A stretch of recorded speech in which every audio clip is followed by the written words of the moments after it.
Welcome to another episode of the YXE Sports Podcast for the week of November the 16th. Of course, it is not Monday. It is Tuesday. We're moving to Tuesdays now, and this has just thrown my entire week off. I'm all sorts of out of place.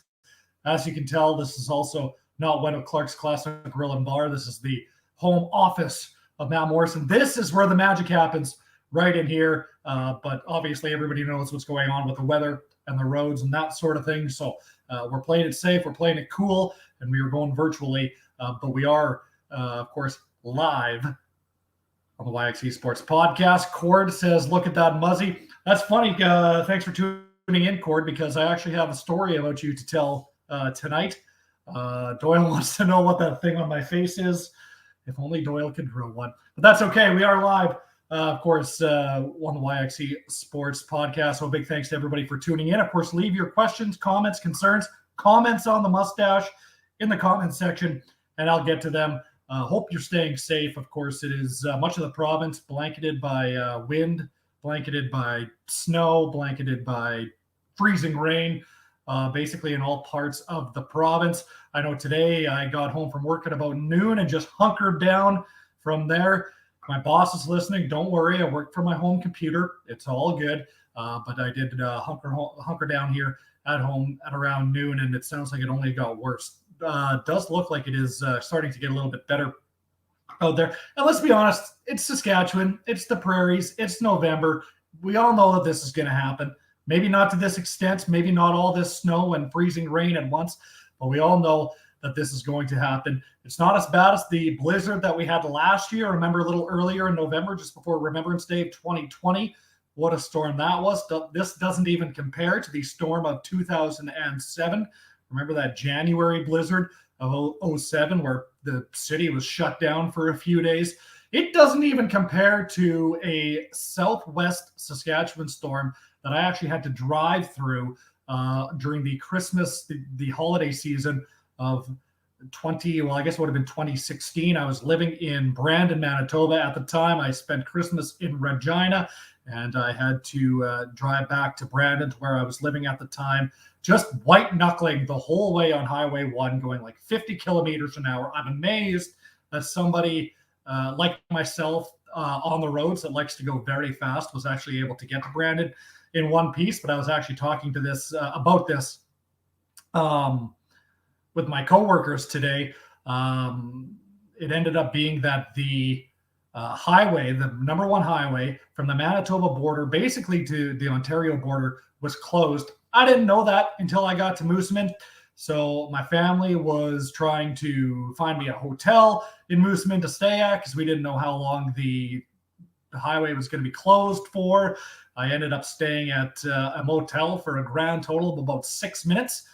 That tells you all you need to know about the motel. And then I finally hit the highway as soon as the highway had opened. But I got there in one piece.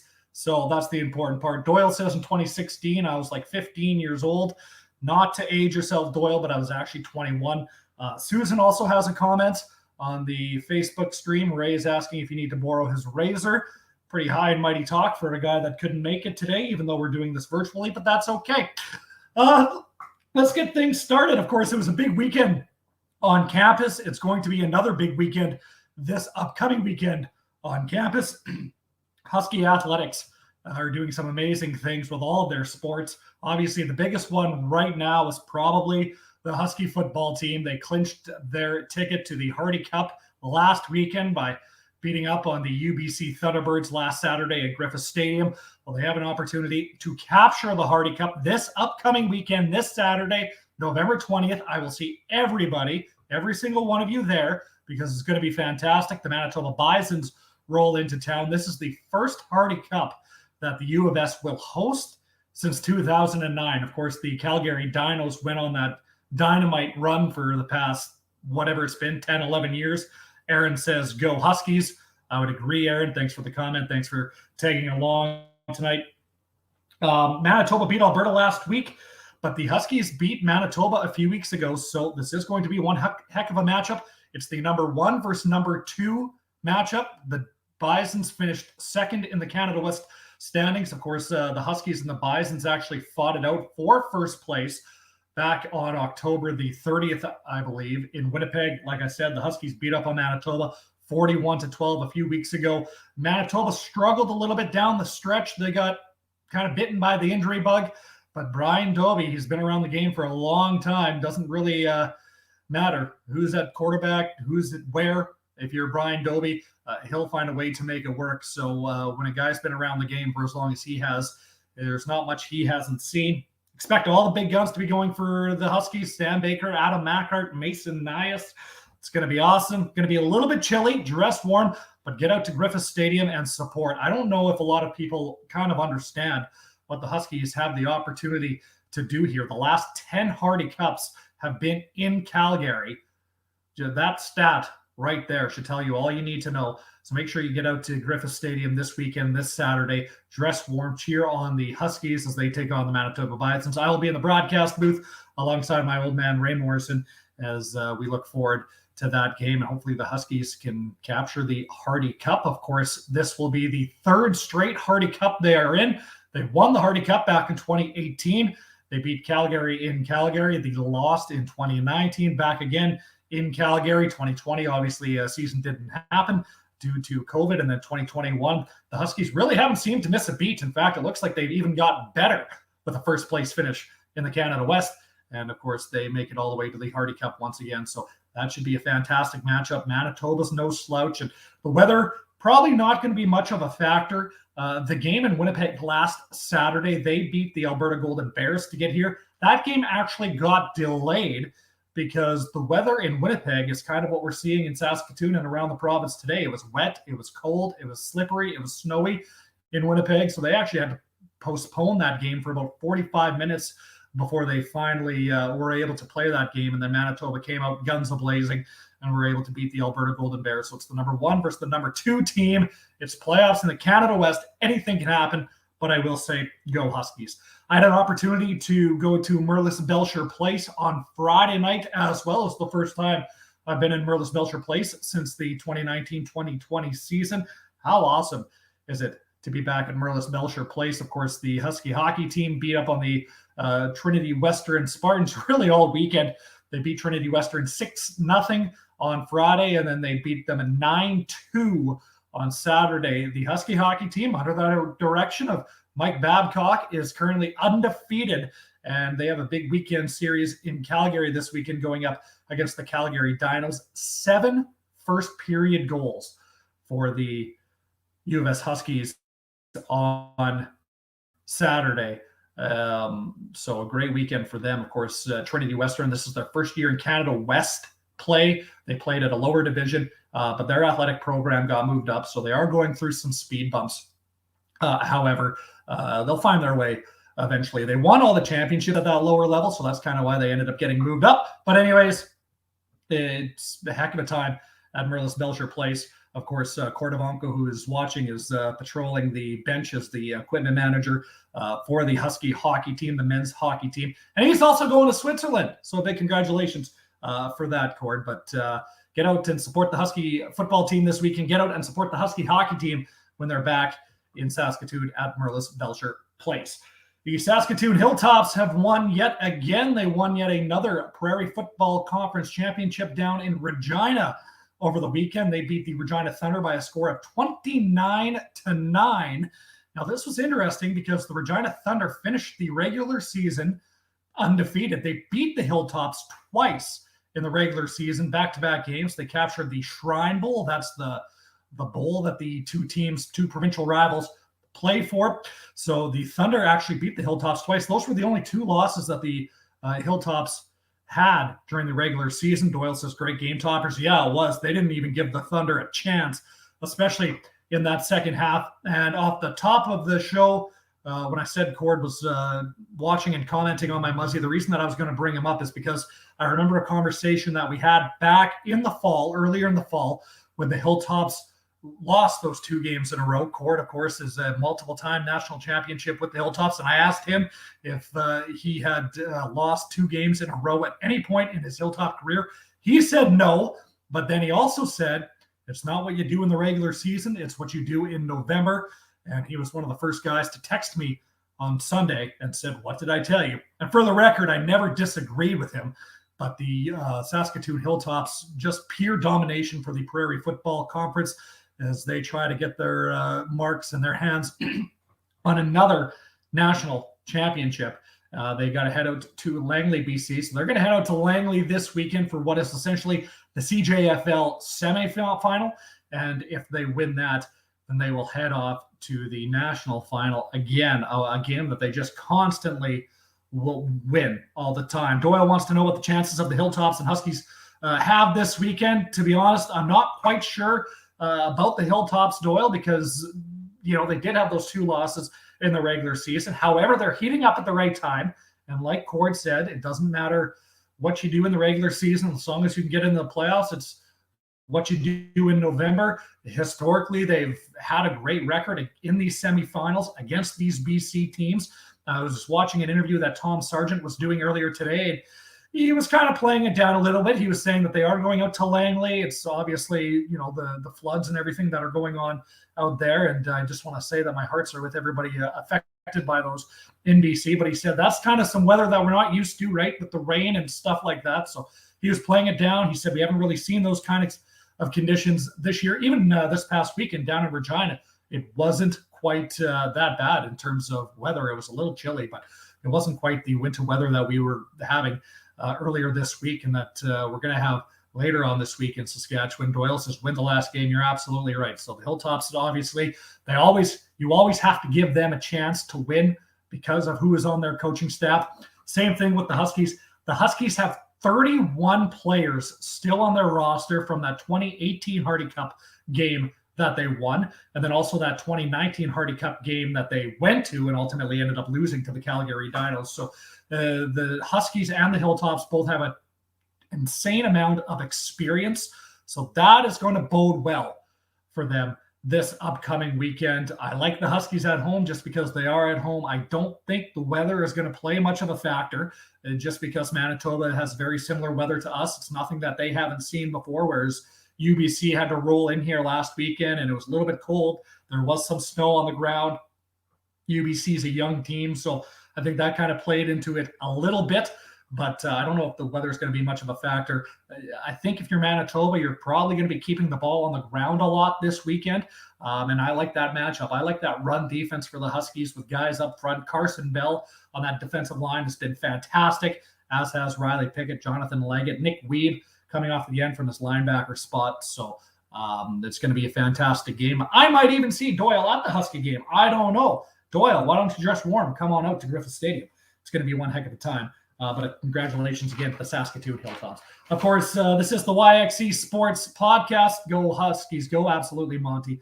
I couldn't have said it better myself. We are not at Wendell Clark's Classic Grill and Bar tonight just due to the weather and some other things. But Wendell Clark's Classic Grill and Bar is still a great place to go. Not tonight, though, because they did close early, trying to keep everybody safe. But it is a place to go Thursdays, Sundays, Mondays. Come on down to Wendell Clark's Classic Grill and Bar for all your football watching needs. It is the best place to watch a game in Saskatoon on the corner of Circle and Idlewild Drive. Wendell Clark's Classic Grill and Bar. So the Monday night football game last night was a little bit underwhelming. The San Francisco 49ers beat up on the LA Rams. Honestly, can't say that I saw that coming, but here we are. Any given Sunday. Weather affecting the soccer game at Edmonton, Doyle wants to know. Of course, yeah, that's something that I don't really know too much about. But from what I've heard, it's all systems go. And I haven't heard anything else that's different than that. So we'll have to see. But yeah, as far as I've heard, it's all systems go. And that's another point. Doyle brings up a good point just in terms of the soccer game. I mean, I don't know. And I'm, admittedly, I'm not the biggest soccer fan, but when it's a situation like this, then I can't even help but, tune in because the Canadian program, men's soccer program, has a chance to basically compete at a World Cup in our lifetime, which is something that I probably honestly thought that I would never say, right? Just because of some of the issues that's been going on with the national team. And, it's obviously a tournament that only happens every 4 years. Still some steps that they have to get there, obviously. But this is a huge opportunity for the Canadian soccer team. And I don't think a lot of people realize the opportunity that they have. And I don't think a lot of people realize that, this is a once in a lifetime opportunity. So a big shout out to them. And as far as I know, it's still going to be systems go in Edmonton. Speaking of Edmonton, the Saskatchewan Roughriders beat the Edmonton Elks 29-24 on Saturday. With that win, the Riders have clinched a home playoff date, and they will be taking on the Calgary Stampeders. Could you think of a better opponent for a home playoff game than Rider Nation welcoming in Calgary? Of course, they welcomed them in a few times during the regular season, but it's just not the same. Calgary versus Saskatchewan in the regular season is one thing. Calgary versus Saskatchewan in the postseason is a whole other thing. And of course, we didn't have a CFL season last year, so we missed out on a potential game in the playoffs between these two teams. But the Calgary Stampeders did have the Riders' number during the regular season. Now, I didn't get an opportunity to see much of the game on Saturday just because I was doing the Husky game alongside my old man when they were taking on the UBC Dinos or the UBC Thunderbirds. I was able to catch the tail end of that game. Did the Riders get away with a little bit of a pass interference call that probably had an effect on the game? Yeah, absolutely. Doyle says ABC, anybody but Calgary. I definitely agree, but I just don't know. The Cody Fajardo, Rider quarterback, has been under a lot of heat this season. He's kind of had some ups and downs, as you do during the CFL regular season. Every season, every team goes through their ebbs and flows. It's all about when you get hot, right? You got to make sure that you get hot at the right time. Cody Fajardo, 23 of 32, 245 yards, 3 touchdowns. He's ran into some interception problems this season through 1 pick against the Elks. But I don't know. I don't think the offense is good enough. I'll say it. And I've said it before on the podcast, and I'm going to say it again. I don't think this offense is good enough to win in the playoffs. There's the age-old mantra, defense wins you championships, which is true, but you still have to have some complementary pieces. With the way that this Riders offense has been, the past few weeks, I don't know if they're going to be good enough to get past Calgary, these two teams are kind of opposite of one another. The Calgary Stampeders started the season slow. Bo Levi Mitchell was hurt. They kind of peaked at the right time, and now it's, they're kind of getting back to regular Calgary Stampeder football. The Saskatchewan Roughriders were a little bit opposite. They came flying out of the gate. They played like they did in 2019 when they hosted the Winnipeg Blue Bombers and lost due to an upright. But they're kind of, I don't want to say on a downhill slide, but they're kind of peaking the other way at the wrong time, in my opinion. And hey, I'm as big of a Rider fan as you'll find in this province, so I certainly will be cheering for them when Calgary does roll into town for the playoffs, and I certainly hope that they go far. But the realist in me just isn't sure. But it's the CFL playoffs. Anything can happen. Anything can happen in a CFL regular season game, just due to the nature of the game, and that's what makes the Canadian game so great. But that's a whole other story for a whole other time. But I just don't know. The Riders do have one more regular season game left. That is this upcoming Saturday. They are taking on the Hamilton Tiger Cats. Not going to read too much into this game because they are resting some guys. One of the guys that they are resting, quarterback Cody Fajardo, going to make sure that he's good to go for playoffs. William Powell is going to sit this one out. Dan Clark is going to sit this one out. Those were the guys that I saw are going to sit this one out for the Saskatchewan Roughriders this upcoming weekend. So we'll have to see. It's going to be an interesting matchup 2 weeks from now when the Stampeders take on the Riders. Obviously, go Riders, go! But is that offense good enough to go deep in the playoffs? I don't know. Because let's be honest, it's going to run through Winnipeg anyways. And I just threw up in my mouth saying that a little bit, but it's going to go through Winnipeg anyways. So you got to make sure that you're on your top of the game. But it's one game. It's a one-game showdown. That's the beauty of football playoffs, CFL, NFL, Canada West. It's one game. So if you're on your A game, all it takes is one team to have a bad game. And then you never know what happens. But go Riders, go. We do have one more regular season game before we get to the playoffs. NHL news and notes. Of course, the NHL season's about a quarter of the way done. I don't know what is going on with my throat tonight as well, so apologies for that. But the NHL season is, like I said, a quarter of the way done. No real surprises. The Edmonton Oilers are on fire. The Toronto Maple Leafs are doing the typical Leafs things, making this Leafs fan lose all of his hair. all the teams that weren't supposed to be good aren't good, especially the Vancouver Canucks. Not sure what's going on there, but one of the new things that the NHL brought in this season, more so in the States, was their television deals. So they struck this deal with ESPN. And if you're a hockey fan, obviously you know who John Tortorella is. And him and Connor McDavid have this random, well, I shouldn't say they have this random beef. John Tortorella has this random beef with Connor McDavid. I haven't even heard McDavid respond to this. And if I was McDavid, I wouldn't. But I think this was either last week or the week before. Connor McDavid just doesn't get the calls, right? And if you're an Oilers fan, you'll know that he doesn't get the calls. Connor McDavid also lets the officials know that he doesn't get the calls and that he's upset by it. And I agree with Connor McDavid in that sense, that it is frustrating when you're the best player in the game. Wait, who's on fire? The Toronto Maple Leafs, Doyle. It doesn't matter if you're the best player in the game. I understand how that's frustrating to get clutched, to get grabbed, to get tripped, to get hooked, to get slashed, and not get those calls. But I will say Connor McDavid isn't doing himself any favors by constantly looking at the officials every time he does get tapped or whacked or hooked or tripped. That's probably going to make the officials not want to call it, and that's probably why McDavid doesn't get those calls. So John Tortorella, of course, he's known as this longtime NHL coach. He is a Stanley Cup champion. He's more so known for the way that he treats the media, and then he got into the media, which is a weird flex, but I digress. Anyways, he was on ESPN either last week or the week before and said that Connor McDavid just needs to shut up and go out and play. He then went into this rant about how come playoffs, Connor needs to change the way that he plays. He needs to get more defensive and that sort of thing. I don't know if I necessarily, agree with everything that Tortorella said in that rant that he went on, but I do agree with a few things. I do agree with in the playoffs, it's a different game, and you might not like it, but it's just the way that it's always been. There's a certain standard for the things that get called in the regular season. All of a sudden, that standard changes in the playoffs. Typically, you can get away with a few more of those things. And everybody knows that in the playoffs, it's a lot more grit. It's a lot more grinding your opponent down. It's tighter checking. You can't outscore your opponents in the playoffs. And that's what John Tortorella, I haven't always been the biggest John Tortorella fan, but that's what John Tortorella says. And he would know. He did win a Stanley Cup.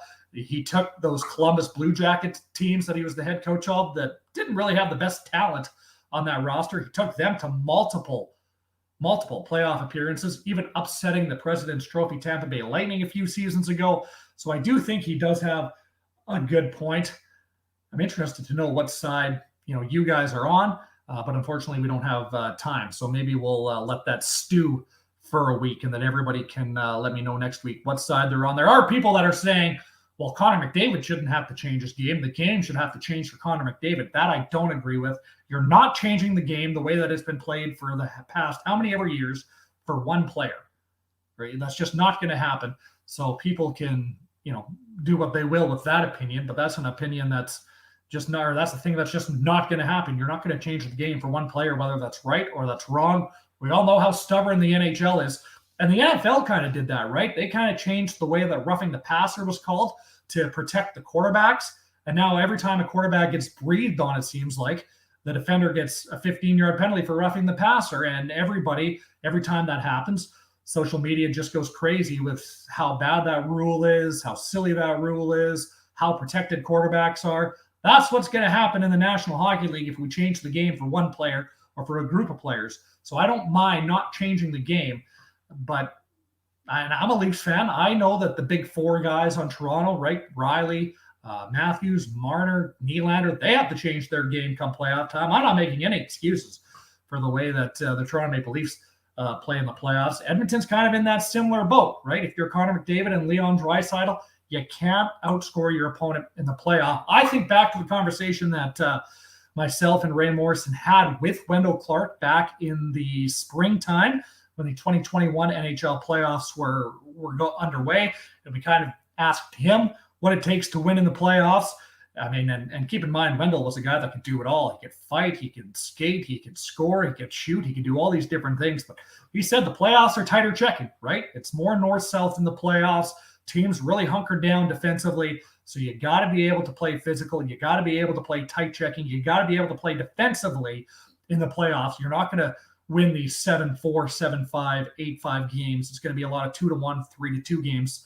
But, could Connor get a few more calls? Absolutely. But is he doing himself any favors by complaining to those officials? No. And then he wonders why he's not getting those calls. That's probably why. So that's my rant for this evening's episode of the YXE Sports Podcast. That's a great way to end off as well. Adam, one last comment. The Saskatoon Snipers currently sit 5-5 in the ASHL, just on the cusp of a playoff spot. What do you need to do personally to improve your team? Well, for me, Adam, it's probably back checking, and that's just not going to happen. That's just something that's not in my paycheck. I did have one heck of a back check last night, but the puck still somehow ended up in the back of our net, so I guess I just wasn't quite quick enough. But the boys are going to turn it around. Got a big weekend game coming up, and long season in the ASHL. 33 games. We're only in the 11 games in. Ryan has a comment. Matt, do you think our Red Wing Rifles Pee Wee team winning the 2007 Red Wing tournament and becoming the first Red Wing team to win the tourney in 10 years is a top 10 championship run in sports history? Ryan, I absolutely do, because you know as well as I do that we had no business winning that tournament, and somehow we did. Right? Big weekend tournament at the Gemini. It was a tournament that the Red Wing Zone was putting on. So, and I think, if memory serves me correct, we were playing another Red Wing team in the A final. So one of the two Red Wing teams was going to be the ones to make history. And for whatever reason, it was just going to end up being us. But that was probably definitely one of the moments, one of the highlights of my minor hockey league career. Ryan is a guy that, although he might not necessarily be a Canadian soccer fan, as a fan of soccer, Ryan, I'm sure you can appreciate what the Canadian national team is trying to do. So, I'm sure that you're probably watching from afar, maybe secretly hoping that Canada does end up getting into that World Cup, because I think it would just be great for the sport. You know more about the sport than I do, but I think that would just be fantastic. So thanks for all your questions. Thanks for all your comments. That wraps things up for this week's episode of the YXE Sports Podcast. Stay safe. It's cold out there. Stay inside. I got to go outside and shovel, but as soon as I'm done that, I'm heading right back inside and doing absolutely nothing for the rest of the evening. I might not do anything tomorrow. See how long I can get away with it until everybody at work starts wondering where I am. But big thanks to everybody for tuning in to this week's episode of the YXE Sports Podcast. And of course, we are on a new night, so make sure that you save that date in your calendar. So we will see you next Tuesday for the next episode of the YXE Sports Podcast.